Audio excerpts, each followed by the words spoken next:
മഹല്ലുകളെ സജീവമാക്കി സുരക്ഷിതമാക്കി നമ്മൾ നിലനിർത്തുക എന്നൊരു ഭൂമിയെ കാണിച്ചു തന്ന വലിയ മാതൃക. പിന്നെ വിഷയദാരിദ്ര്യമുള്ളവർ പലതും പറഞ്ഞു തന്നിരിക്കും. എനിക്ക് അവരോട് പറയാനുള്ളത്, വിഷയദാരിദ്ര്യം എന്തിനാ നിങ്ങൾ വിഷയദാരിദ്ര്യത്തിൽ ഇങ്ങനെ ബുദ്ധിമുട്ടുന്നത്? നമ്മുടെ പ്രഭാഷണങ്ങളിലും നമ്മുടെ പ്രസംഗങ്ങളിലുമൊക്കെ നല്ല നല്ല കാര്യങ്ങൾ പറയാൻ എത്രയോ വിഷയങ്ങളുണ്ടല്ലോ. നമ്മുടെ വേദികൾ അതിനു വേണ്ടിയാണ് നമ്മൾ പ്രയോജനപ്പെടുത്തേണ്ടത്, അല്ലാതെ തെറ്റിദ്ധരിപ്പിക്കുവാൻ വേണ്ടിയല്ല. നമ്മൾ സത്യത്തിൻ്റെ മാർഗത്തിലൂടെ മുന്നോട്ട് പോകുന്നവരാണ്. ഇപ്പോൾ വാഫി വിഷയത്തിലും അതിവിടെ സൂചിപ്പിക്കപ്പെട്ട് കഴിഞ്ഞു.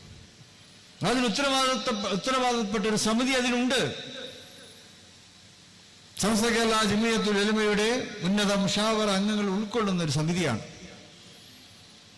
21 ലക്ഷത്തോളം സന്തുഷ്ടരായ ഉപഭോക്താക്കളും 2 ലക്ഷത്തോളം തിമിര ശസ്ത്രക്രിയകളും പൂർത്തിയാക്കിയ മലബാറിലെ ഏക കണ്ണാശുപത്രി Al Salama high hospital, hospital road, Perinthalmanna.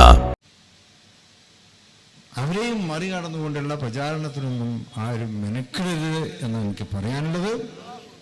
അവരാണ് വാഫി വിഷയത്തിലാകട്ടെ, സമുദായത്തെ ബാധിക്കുന്ന വിദ്യാഭ്യാസപരമായ കാര്യങ്ങൾ, സാമൂഹികമായ മറ്റു കാര്യങ്ങൾ, മതസൗഹാർദ്ദപരമായിട്ടുള്ള കാര്യങ്ങൾ,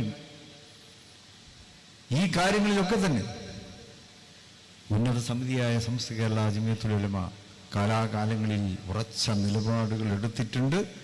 ആ നിലപാടുകൾ എടുക്കാൻ കാര്യശേഷിയുള്ളവർ തന്നെയാണ് ഇപ്പോഴും അവിടെ ഉള്ളത്. അവരെ മറികടക്കാൻ ആരും തന്നെ മെനക്കെടേണ്ടതില്ല എന്നാണ് എനിക്ക് പറയാനുള്ളത്.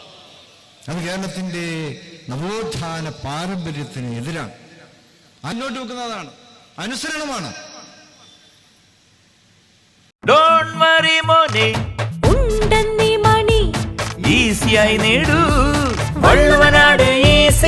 ആവശ്യം ഏതുമാകട്ടെ, പണം ഞങ്ങൾ തരും.